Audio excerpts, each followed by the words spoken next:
آیت نمبر 45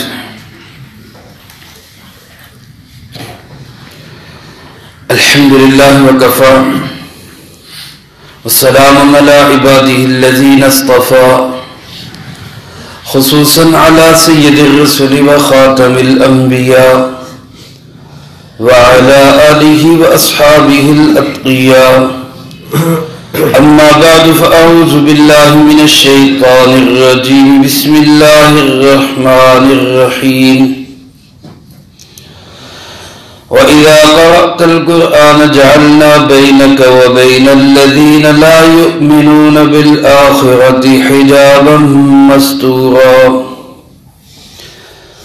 وَجَعَلْنَا عَلَى قُلُوبِهِمْ أَكِنَّةً أَن يَفْقَهُوهُ وَفِي آذَانِهِمْ وَقْرًا وَإِذَا ذَكَرْتَ رَبَّكَ فِي الْقُرْآنِ وَحْدَهُ وَلَّوْا عَلَى أَدْبَارِهِمْ نُفُورًا نَحْنُ أَعْلَمُ بِمَا يَسْتَمِعُونَ بِهِ إِذْ يَسْتَمِعُونَ إِلَيْكَ وَإِذْ هُمْ نَجْوَىٰ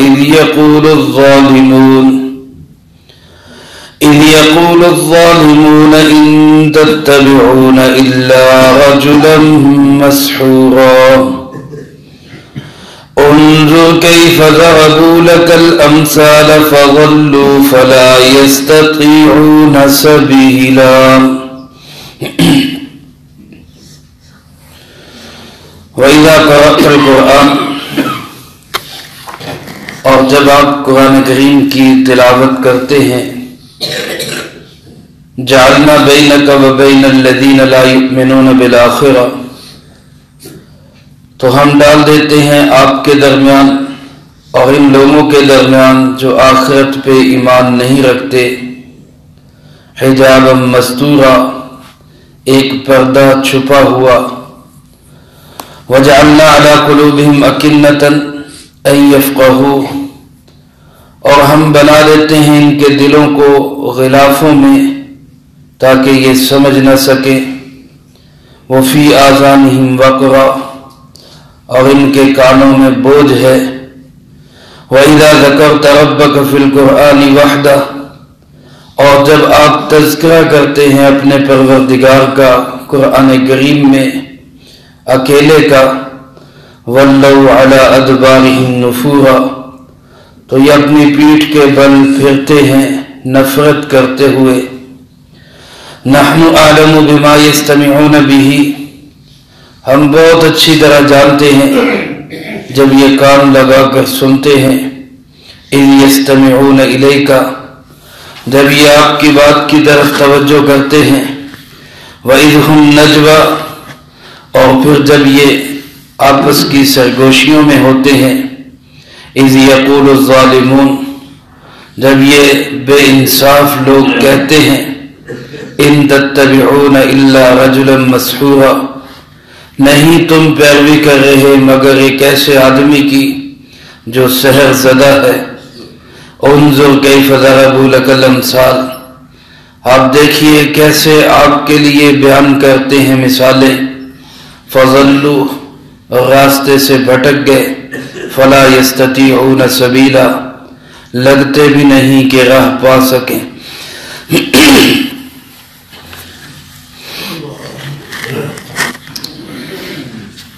محترم دوستو قرآن کریم جناب محمد کریم صلی اللہ علیہ وسلم پہ نازل ہونے والی آخری کتاب ہے جس طرح آپ علیہ السلام اللہ کے آخری نبی ہیں اس میں کوئی شک نہیں اور وہ شخص مسلمان نہیں ہے امت مسلمہ کا حصہ نہیں ہے جو شخص جناب محمد کریم صلی اللہ علیہ وسلم کو اللہ کا آخری نبی نہیں مانتا جس طرح آپ علیہ السلام کو اللہ کا نبی اور رسول ماننا ضروری ہے اس کے بغیر کوئی مومن اور مسلم نہیں ہو سکتا اسی طرح جناب محمد کریم صلی اللہ علیہ وسلم کو اللہ کا آخری نبی اور آخری رسول ماننا بھی ضروری ہے اس کے بغیر بھی کوئی شخص مومن اور مسلم نہیں ہو سکتا آپ علیہ السلام پہ جو کلام اللہ پاک نے اتارا قرآن کریم اور اسی کے متعلق آپ کو حکم دیا گیا کہ آپ اس کے ذریعے سے تبلیغ کریں، قرآن کریم کے ذریعے، لتنذر بہ، اس قرآن کے ذریعے آپ تبلیغ کریں، وجاہدہم بہ جہادا کبیرا، اور اسی قرآن کریم کے ذریعے آپ ان کے ساتھ جہاد کیجیے۔ اب جناب نبی پاک صلی اللہ علیہ وسلم قرآن کریم کی تلاوت کرتے برائے تبلیغ، آپ تبلیغ کے لیے قرآن کریم پڑھا کرتے تھے، آپ ان کو سمجھانے کے لیے قرآن کریم کی تلاوت کیا کرتے تھے، لیکن اس کے مقابلے میں ان کا رویہ کیا تھا؟ وہ قرآن کریم کو سن کر اور خاص طور پہ اس میں توحید کا ذکر سن کر وہ بدعتیں تھے، نفرت کا اظہار کرتے تھے، اور حالانکہ آپ صلی اللہ علیہ وسلم کے اخلاق کے قائل تھے، آپ کو صادق اور امین مانتے تھے، آپ کو سچا نبی اور رسول جانتے اور مانتے تھے، لیکن صرف ضد تھی، رکاوٹ تھی، تو کیا تھی کہ آپ توحید کی بات کیوں کرتے؟ اگر آپ علیہ السلام نعوذ باللہ توحید کے معاملے میں لچک پیدا کر لیتے تو عین ممکن تھا کہ وہ بھی آپ کو اللہ کے رسول تسلیم کر لیتے، لیکن جناب نبی پاک صلی اللہ علیہ وسلم نے اللہ کا پیغام دو ٹوک پہنچایا۔ اللہ ایک ہے، اس کا کوئی ساجی اور شریک نہیں، لیکن جب وہ قرآن کریم میں اس بات کو سنتے تو وہ نفرت کا اظہار کرتے، وہ بدعتیں، وہ منہ موڑ لیتے۔ اللہ پاک نے اسی کو فرمایا کہ میرے محبوب جناب محمد کریم صلی اللہ علیہ وسلم، آپ جب قرآن کریم پڑھتے ہیں، تبلیغ کرتے ہیں اس کے ذریعے، ان کے عقائد کی اصلاح کرتے ہیں اس کے ذریعے، اور یہ اس کو تسلیم نہیں کرتے، تو اس کی وجہ یہ کہ ہم نے آپ کے اور ان کے درمیان ایک پردہ قائم کر دیا، ایک پردہ ڈال دیا، ایک ایسا پردہ ہے جو مستور ہے، جو پردہ بھی چھپا ہوا ہے۔ اب سوال ذہن میں آئے گا، جب اللہ نے پردہ ڈال دیا تو پھر ان کا کیا قصور، ان کا کیا جرم؟ تو میرے محترم بھائیوں، وہ پردہ جو ہے کوئی یہ نہیں کہ ظاہری پردہ ڈال دیا، کوئی اللہ پاک نے ایسی چیز ڈال دی جس کو وہ سن ہی نہیں سکتے، نہیں، وہ پردہ ان کی ضد کا پردہ تھا، ان کی عداوت اور دشمنی کا پردہ تھا، تعصب کا پردہ تھا۔ بعض اوقات بندہ اپنے تعصب میں اتنا آگے چلا جاتا ہے کہ وہ کہتا ہے میں دوسرے کی بات بھی سننے کے لیے تیار نہیں۔ یہ وہ سٹیج ہوتی ہے جب گویا کہ صحیح بات بھی سمجھنے اور سننے کے لیے بندہ تیار نہیں ہوتا، اور اس مقام پہ آ کے گویا کہا جا سکتا ہے کہ درمیان میں پردہ ہے، لیکن وہ پردہ حق والوں کا قصور نہیں، وہ پردہ اس کی اپنی ضد اور عناد کا پردہ۔ اللہ پاک ارشاد فرماتے ہیں اذا قرأت القرآن، میرے محبوب جب آپ قرآن کریم پڑھتے ہیں، تلاوت کرتے ہیں اور اس کے ذریعے آپ تبلیغ کرتے ہیں، تو جعلنا بینک وبین الذین لا یؤمنون بالآخرہ، آپ کے درمیان اور ان لوگوں کے درمیان جن کا آخرت پہ ایمان نہیں، ہم ایک چھپا ہوا پردہ ڈال دیتے ہیں۔ اس سے پتہ چلا کہ جس شخص کو اپنی آخرت کی فکر نہیں ہے وہ دنیا میں کبھی بھی صحیح لائن پہ نہیں آ سکتا۔ سب سے زیادہ جس کی ضرورت ہے وہ اپنی آخرت کی فکر ہے کہ میرا آخرت میں کیا بنے گا۔ اب اگر دل کے اندر یہ تھوڑا سا جذبہ پیدا ہو جائے، شوق پیدا ہو جائے، داعیہ پیدا ہو جائے کہ آخرت میں میرا کیا بنے گا، تو یہ بندہ خود ہی حق کی تلاش میں پھرے گا، یہ خود چاہے گا کہ مجھے صحیح راستہ کہیں سے مل جائے، میری آخرت میں بچت ہو جائے۔ لیکن جس کو یہ فکر ہی نہیں ہوگی وہ کہے گا کہ بھائی اے جہاں مٹھا اگلا کہہ ڈٹھا، بس یہیں پہ جو کچھ کرنا ہے کر لو، آخرت کی کوئی پرواہ نہیں کرے گا، تو اس کو کبھی بھی حق کی طرف رہنمائی نہیں ہو سکتی۔ اس لیے اللہ پاک نے ان کا اصل جڑ جو ہے مرض کی تشخیص کر دی کہ لا یؤمنون بالآخرہ، ان کو آخرت کی کوئی پرواہ نہیں، کوئی فکر نہیں۔ اللہ پاک فرماتے میں ایسے لوگوں کے درمیان اور آپ کے درمیان چھپا ہوا پردہ ڈال دیتا۔ وَجَعَلْنَا عَلَىٰ قُلُوبِهِمْ أَكِنَّةً، اور ایسے لوگوں کے دلوں پہ غلاف چڑھ جاتے، دل بند ہو جاتے ہیں، شٹ ڈاؤن ہو جاتے ہیں، اور پھر یہ بات کو سمجھ نہیں سکتے، ان کی سمجھ میں ہی بات نہیں آتی، جتنا سمجھائیں۔ اب دیکھیں نا، جناب محمد کریم صلی اللہ علیہ وسلم جیسی ہستی ہو، جن سے بڑا انسانیت کا کوئی خیر خواہ نہیں، اور جن کے دل میں کوئی لالچ نہیں، کچھ نہیں چاہتے وہ، ایسا انسان جو بالکل بے لوث اور بغیر کسی لالچ کے، محض خیر خواہی کے جذبے سے اور انتہائی فکر کے ساتھ، درد کے ساتھ منت سماجت نہ کرتا ہو، منت سماجت کرتا ہو اور ترلے کرتا ہو، اور ابو جہل جیسے لوگوں پہ پھر بھی اثر نہ ہو، تو اس کا مطلب کیا ہے کہ ان کے دلوں پہ ایسے غلاف چڑھے ہیں کہ کوئی بات اس پہ اثر ہی نہیں کر رہی۔ ان یفقہوا، سمجھنے سے قاصر ہو گئے،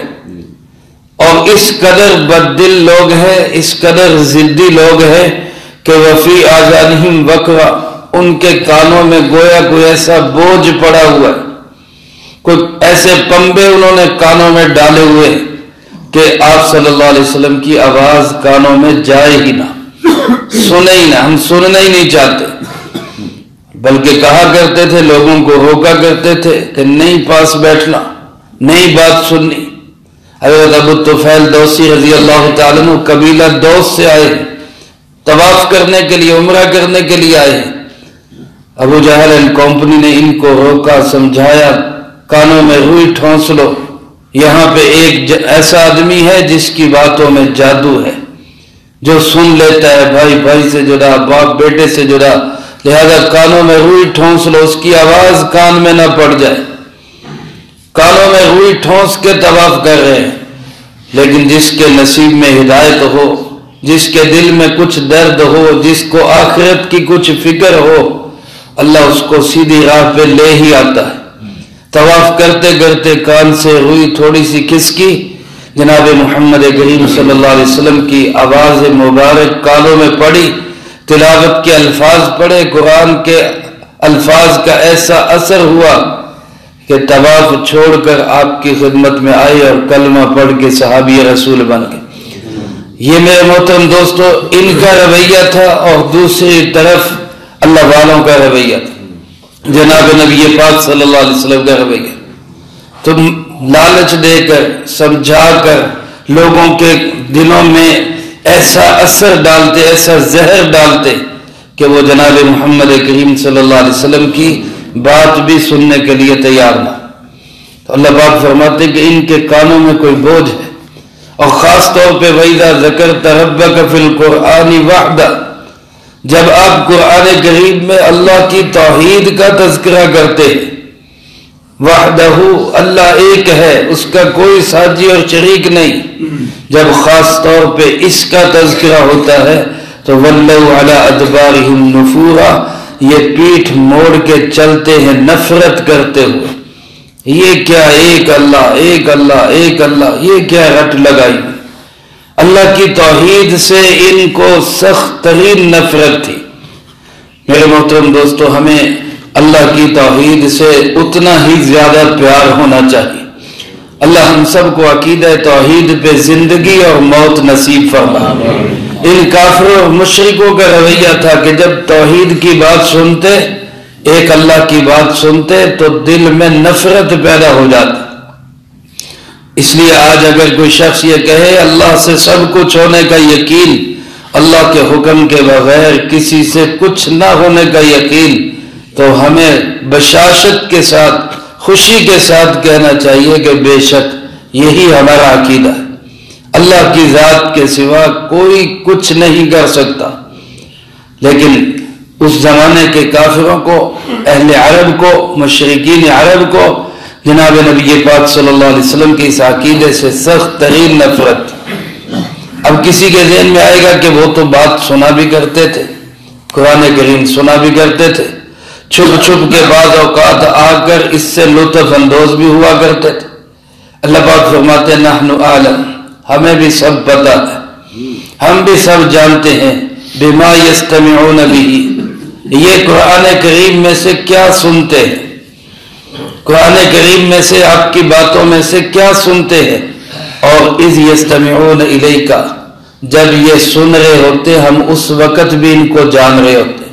یہ کس جذبے سے سن رہے ہوتے، ان کے دلوں میں صرف یہی ہوتا ہے کہ قرآن کریم کے اندر کوئی ہمیں ایسی چیز ملے جس کو لے کے ہم اعتراض کر سکیں،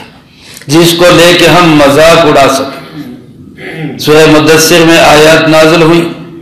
اللہ پاک نے فرمایا جہنم ہے اور جہنم کے اوپر جو فرشتے مقرر ہیں علیہ 19، ان کی تعداد 19 ہے، 19 فرشتے مقرر ہیں۔ اب یہ 19 فرشتے ہیں اور ایک فرشتے میں کتنی پاور ہوتی ہے، کتنی طاقت ہوتی ہے، اس کو اللہ ہی جانتا ہے۔ حضرت جبرائیل علیہ السلام کی طاقت کا آپ اندازہ اس سے لگائیں کہ قوم لوط پہ جب عذاب آیا تو 6 لاکھ کی آبادی کو اپنے پر کے ایک کنارے پہ زمین سے اٹھایا اور آسمان کی بلندیوں پہ لے جا کے اس زور سے پٹخا کہ نیچے گری اور نیچے سے پانی نکل آیا، وہاں جھیل بن گئی۔ اور اس جھیل کے بد اثر یہ ہے کہ اس میں آج بھی کوئی مخلوق زندہ نہیں رہ سکتی، ڈیڈ سی اس کو کہتے ہیں، مردہ جھیل ہے وہ جس ایک فرشتے میں یہ پاور اور طاقت ہے، وہ اتنی بڑی آبادی کو آسمانوں پہ لے جا کے اس زور سے پھینکتا ہے کہ زمین سے پانی نکل آتا ہے۔ اس باقی فرشتوں کی طاقت کا ہم کیا اندازہ لگا سکتے ہیں، لیکن اس کا مذاق اڑاتے ہوئے کہنے لگے، ایک کہنے لگا 18 کو تو میں سنبھال لوں گا، ایک کو تم سنبھال لینا، وہ کوئی نہیں، ان سے بھی نمٹ لیں گے۔ تو اللہ فرماتے مجھے پتہ ہے قرآن سنتے ہیں، لیکن کس لیے سنتے ہیں یہ بھی میں جانتا ہوں کہ یہ کس لیے سنتے ہیں۔ اس لیے صرف سنتے ہیں کہ قرآن کریم میں سے کوئی ایسی بات ملے جس کو لے کے ہم مذاق اڑا سکے، جس کو لے کے ہم اعتراضات کر سکے۔ آج بھی کتنے لوگ ہیں قرآن کریم کو لے کے بیٹھ جاتے ہیں اور ایسی آیات جن کو ان کے مطلب کے مطابق، ان کے ذہن کے مطابق وہ صحیح نہیں ہوتی، ان کا اپنا مزاج گندا ہوتا ہے، اس کو لے کے معاشرے میں اعتراضات پھیلانے شروع کر دے۔ اللہ فرماتے میں ایسے لوگوں کو بہت اچھی طرح جانتا ہوں۔ اور پھر وَإِذْ هُمْ نَجْوَىٰ، جب یہ اپنی محفلوں میں جاتے ہیں، سرگوشیوں میں ہوتے ہیں، تنہائی میں ہوتے ہیں، تو پھر وہاں کیا باتیں کرتے ہیں۔ اب اس کو کیا کہیں، اس محمد کریم صلی اللہ علیہ وسلم کے بارے میں کیا کہیں، لوگوں کو اس سے کیسے روکیں۔ سچائی بھی اس کے سامنے ہے، امانت بھی اس کی سامنے ہے، اس کے بول بھی سامنے ہے، اس کا اخلاق بھی سامنے ہے۔ ایسا کیا لفظ کہیں کہ لوگ اس سے متنفر ہو جائیں۔ کوئی کہتا ہے کہے جھوٹا ہے، وہ کہتے ہیں جھوٹ تو بولا نہیں کبھی اس نے۔ کوئی کہتا ہے کہے کہ جناب یہ بیمار ہے، اس پہ جنات کا اثر ہے، وہ کہتے ہیں جنات والا ایسا تھوڑی ہوتا ہے، وہ تو اتنا سمجھدار انسان ہے۔ تو مختلف باتیں آپس میں کرتے، بالآخر اس بات پہ اتفاق کرتے کہ ان تتبعون الا رجلا مسحورا، یہ بے انصاف، یہ ظالم لوگ، یہ ضدی لوگ، یہ معاشرے کے متعصب لوگ یہ کیا کہتے ہیں کہ ایسا آدمی ہے جس پہ جادو کا اثر ہو چکا، جو مسحور ہے، سحر زدہ ہے، جادو کی وجہ سے نعوذ باللہ جس کا دماغ ٹھیک نہیں رہا، نعوذ باللہ۔ جناب محمد کریم صلی اللہ علیہ وسلم کے متعلق یہ کلمات بکتے تھے، اس کے پیچھے تم چل رہے، اس کی تم پیروی کر رہے، جو خود مسحور ہے۔ بعض علماء نے فرمایا مسحور کا معنی جس پر جادو کیا گیا، اور جادو کی وجہ سے وہ سمجھتے تھے کہ آپ نعوذ باللہ مجنون ہو گئے۔ حالانکہ جادو کا اثر ہو جانا یہ کوئی عجیب بات نہیں، جیسے انسان بیمار ہو جاتا ہے ویسے جادو کا اثر بھی ہو جاتا ہے، یہ بھی ایک بیماری ہے۔ جیسے کسی کو کوئی بخار ہو سکتا ہے، سر درد ہو سکتا ہے، ایسے ہی جادو کے اثرات بھی ہو سکتے ہیں۔ جناب محمد کریم صلی اللہ علیہ وسلم بشری طور پر بخار بھی آپ کو ہوا، سر درد بھی ہوا، بھوک بھی لگتی تھی، پیاس بھی لگتی تھی، تھکن بھی ہو جاتی تھی، اسی طرح جناب نبی پاک صلی اللہ علیہ وسلم پر جادو بھی ہوا۔ یہودیوں نے آپ صلی اللہ علیہ وسلم پہ جادو کروایا تھا، اور اس کا اثر یہ ہوا کہ آپ صلی اللہ علیہ وسلم دنیا کے کاموں میں سے کام بھول جایا کرتے تھے۔ دین کی بات نہیں، شریعت کی بات نہیں بھولے، کبھی بھی نہیں۔ اگر ایسا ہو تو پھر تو سارے دین پہ اعتماد اٹھ جاتا ہے۔ دین کی بات نہیں بھولے، شریعت کی بات کبھی نہیں بھولے۔ لیکن اما جان سیدہ عائشہ صدیقہ رضی اللہ تعالیٰ عنہ فرماتی ہیں، کوئی کام کیا ہوتا تھا اب بھول جاتے تھے میں نے کیا ہے کہ نہیں کیا، کوئی نہیں کیا ہوتا تھا آپ سمجھتے تھے میں نے کر لیا۔ تو ایسی کیفیت بن گئی تھی۔ پھر اللہ پاک نے اس کا علاج بتایا، معوذتین، آخری 2 صورتیں، قل اعوذ برب الفلق، قل اعوذ برب الناس، آپ کو یہ پڑھنے کے لیے فرمایا گیا۔ آپ نے یہ پڑھی، 11 آیات ہیں۔ ادھر یہودیوں نے جو جادو کیا تھا اس میں بھی 11 گریں لگائی تھی، 11 گانٹھیں لگائی تھی۔ آپ ایک ایک آیت پڑھتے گئے، ایک ایک گرہ کھلتی گئی، صورتیں مکمل ہوئی، اللہ نے آپ پہ سے جادو کے سارے اثرات ختم کر دی۔ تو جادو ہو جانا کوئی ایسی عجیب بات نہیں، ہو سکتا ہے، لیکن یہ جو لوگ کہا کرتے تھے یہ صرف جادو نہیں بلکہ اس لیے کہتے تھے کہ جادو کی وجہ سے آپ کا نعوذ باللہ دماغ خراب ہو گیا، یہ ایسی بات کہا کرتے تھے، اور کہتے تھے کہ اس شخص کے پیچھے تم چل رہے، اس کے پیچھے تم چل رہے۔ اللہ پاک ارشاد فرماتے انظر کیف ضربوا لک الامثال،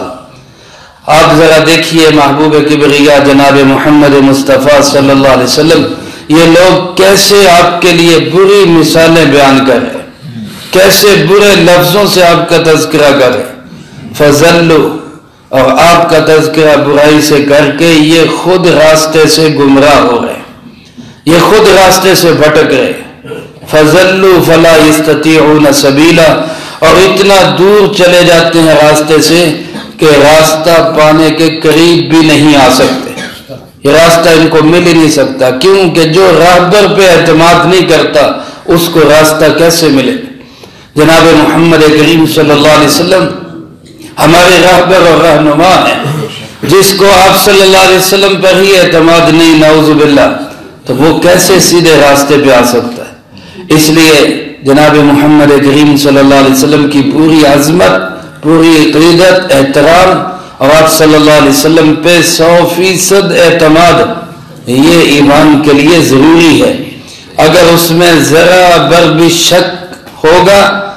1 پوائنٹ بلکہ اس سے بھی بہت کم شک کی گنجائش بھی ہوگی، تو جناب نبی پاک صلی اللہ علیہ وسلم پہ شک کرنے والا وہ کبھی بھی سیدھے راستے پہ نہیں آ سکتا۔ اس لیے غیر متزلزل اور پختہ ایمان ہونا چاہیے۔ اللہ کے محبوب صلی اللہ علیہ وسلم اللہ کے رسول ہیں اور اللہ کے آخری رسول ہیں، اس میں کسی طرح سے بھی شک کی کوئی گنجائش نہیں۔ اللہ مجھے آپ کو سب کو قرآن و سنت پہ مکمل اعتماد نصیب فرمائے، اور عقیدہ توحید پہ زندگی، عقیدہ توحید پہ موت نصیب فرمائے۔ جو کہا سنا اس کو زندگی میں لا کے دوسروں تک پہنچانے کی توفیق عطا فرمائے۔ اللہم لک الحمد کما ینبغی لجلال وجہک وعظیم سلطانک، اللہم لا احصی ثناء علیک انت کما اثنیت علی نفسک، اللہم لک الحمد کما انت اہلہ، فصلی علی محمد کما انت اہلہ، وافعل بنا ما انت اہلہ، فإنک اہل التقوی واہل المغفرہ۔ اللہم ربنا ظلمنا انفسنا وإن لم تغفر لنا وترحمنا لنكونن من الخاسرين۔ اللهم ربنا آتنا في الدنيا حسنة وفي الآخرة حسنة وقنا عذاب النار۔ اللهم أحسن عاقبتنا في الأمور كلها